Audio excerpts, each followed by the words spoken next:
Properties of Dirac delta function.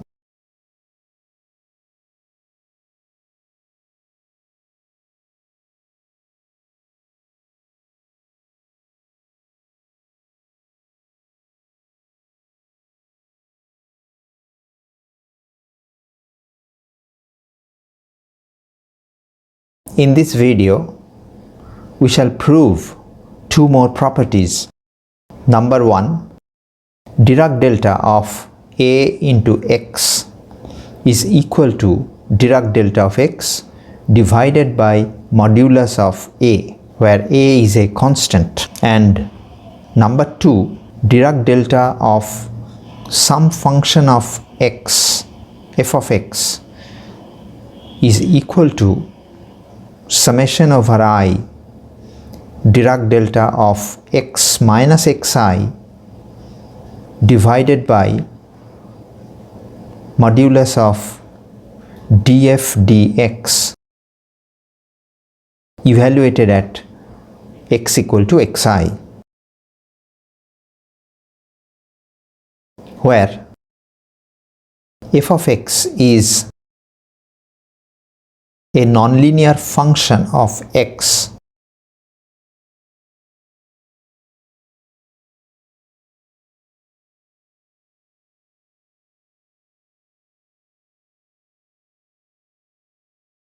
having zeros or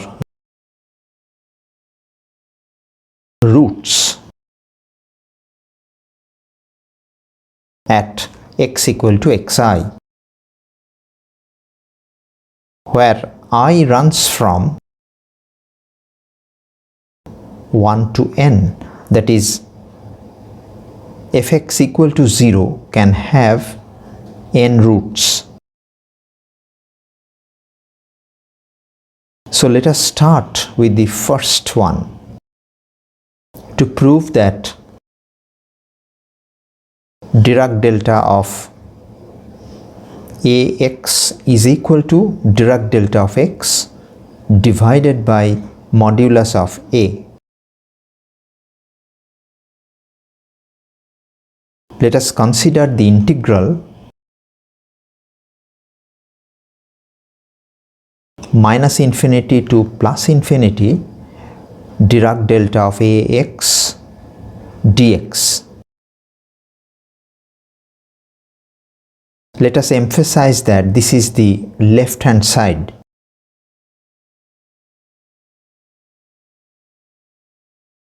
Let us recast it by writing, instead of dx, d of Ax by A. And in the next step, let us take 1 by A outside the integral sign because A is a constant.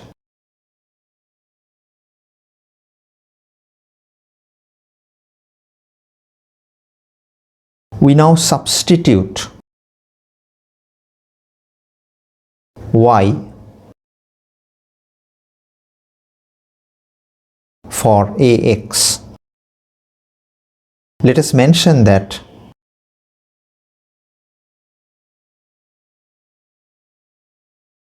A can be positive and can be written as modulus A, as well as A can be negative and written as minus mod A. Now when A is positive,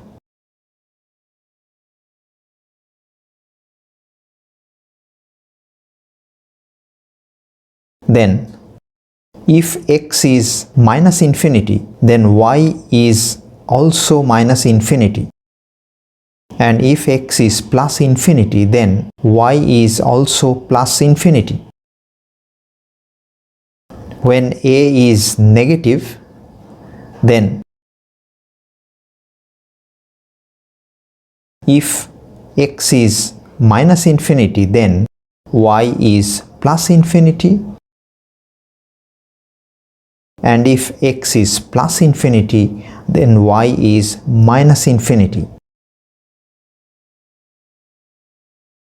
So the left hand side for A equal to positive equal to mod A becomes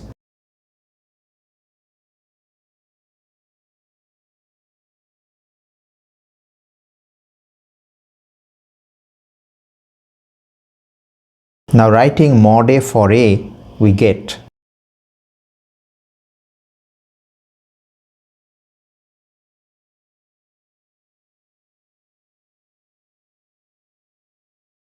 and for A equal to negative equal to minus mod A, we have the left hand side to be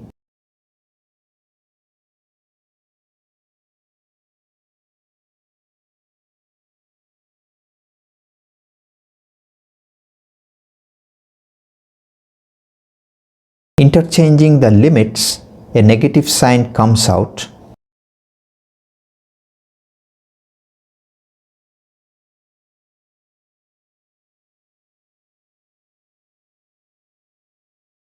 Writing minus mod A for A, we have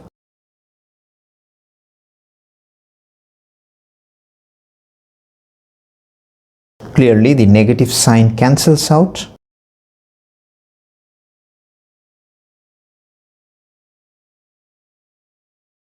So in both cases, we have the same result. Right hand side is 1 by mod A integration minus infinity to plus infinity Dirac delta of y dy. There is no harm if we replace y by x, it being the integration variable. So writing in terms of x, the right hand side becomes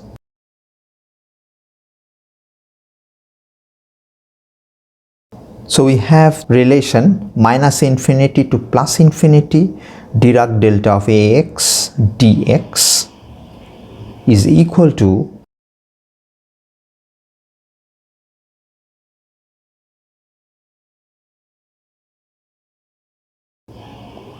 minus infinity to plus infinity Dirac delta of x by mod A dx. This is the integrand on the right hand side. We now can compare the integrands on the left hand side and the right hand side. The integrand on the left hand side is Dirac delta of ax and that on the right hand side is Dirac delta of x by mod A. And this is the desired result which we have proved.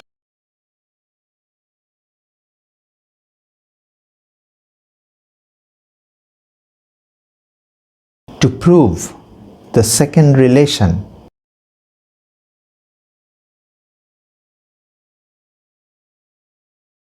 that is Dirac delta of f of x equal to summation over I Dirac delta of x minus xi divided by modulus of df dx evaluated at x equal to xi.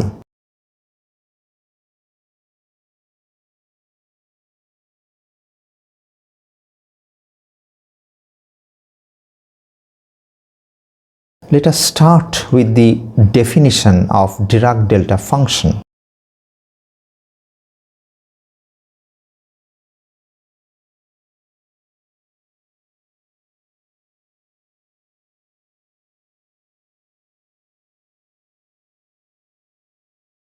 So Dirac delta of f of x is equal to 0 at f of x non-zero and it is infinity at f of x equal to 0. In any integration involving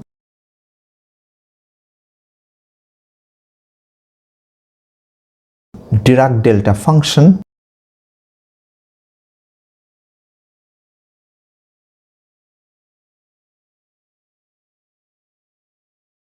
contribution comes from the points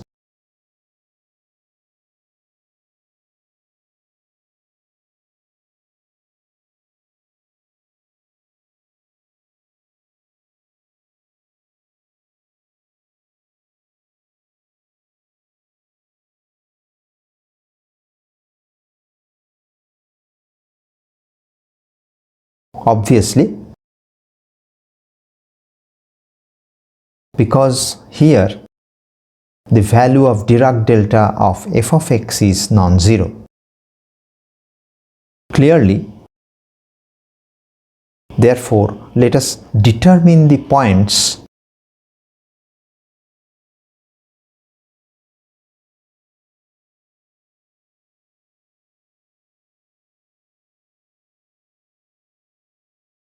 where f of x is 0.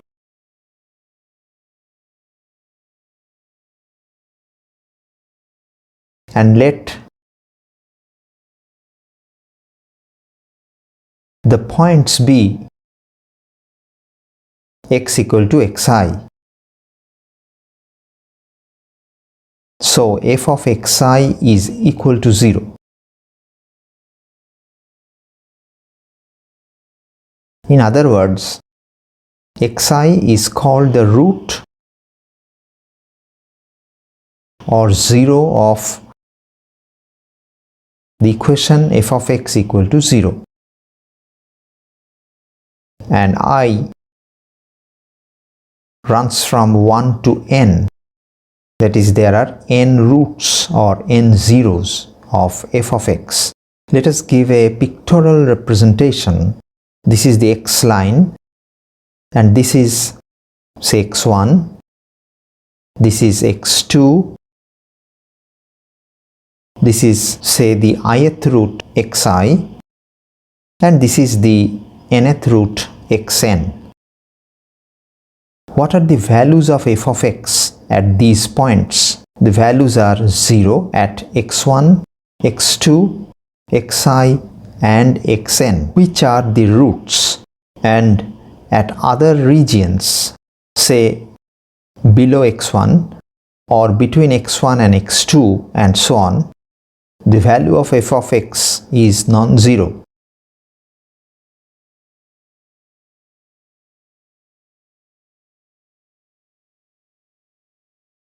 Now, what is the value of Dirac delta of f of x?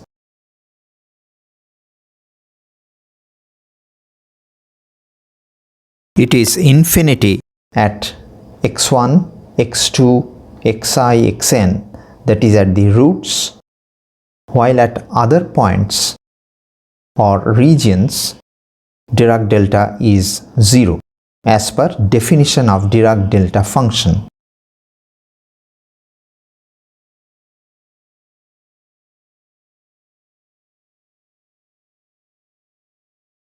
Let us consider the integral, which we call the left hand side, integration minus infinity to plus infinity, Dirac delta of f of x dx.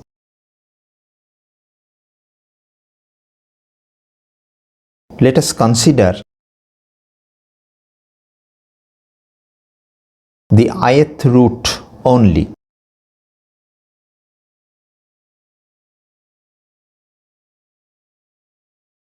And it occurs at xi,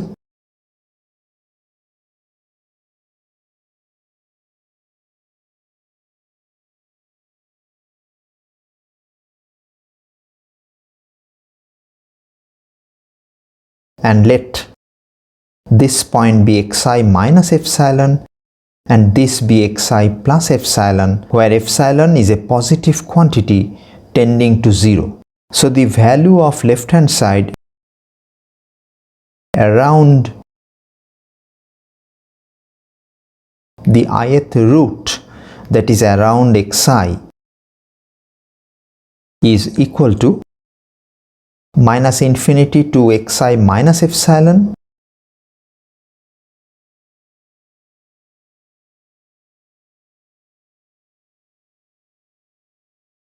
plus xi minus epsilon to xi plus epsilon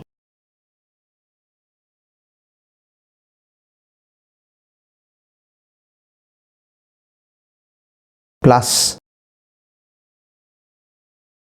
xi plus epsilon to infinity.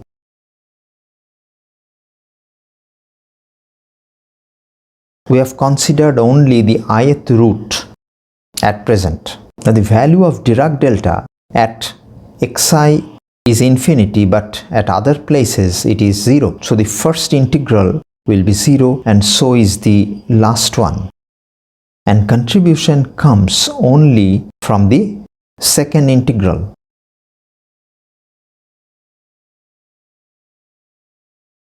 We therefore have the second term only.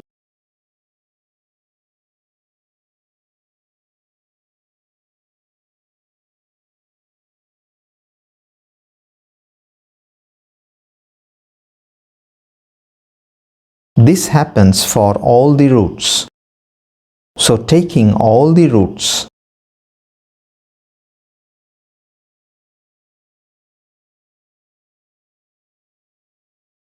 into consideration, we have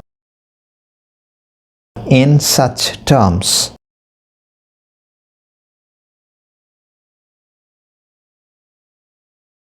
In the form of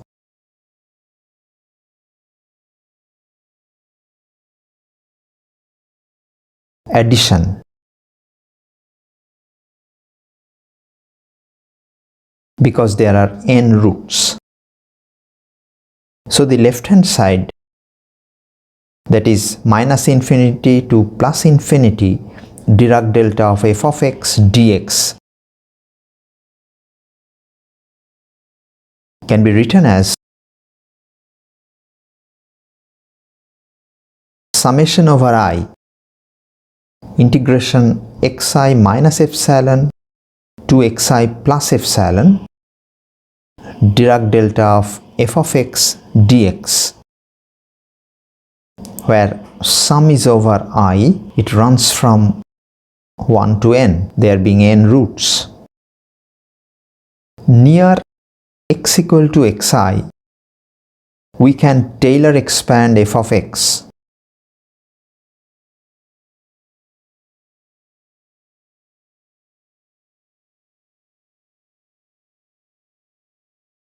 And this gives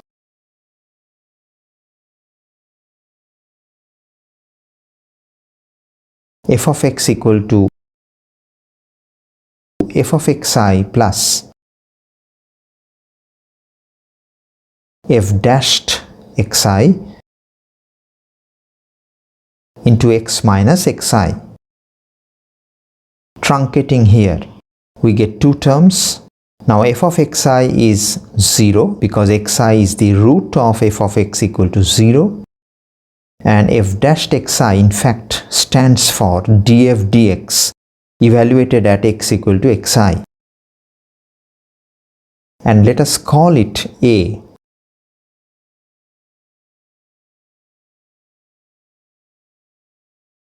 So what we get is f of x equal to x minus xi df dx evaluated at x equal to xi, that is a into x minus xi. With this, let us write the left hand side.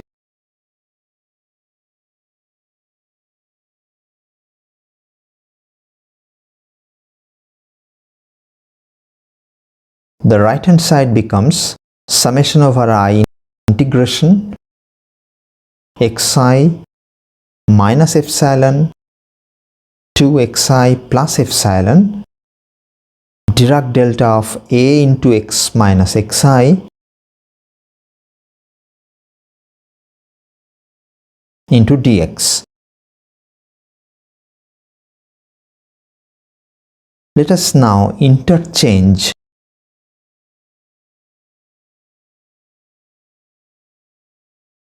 summation and integration.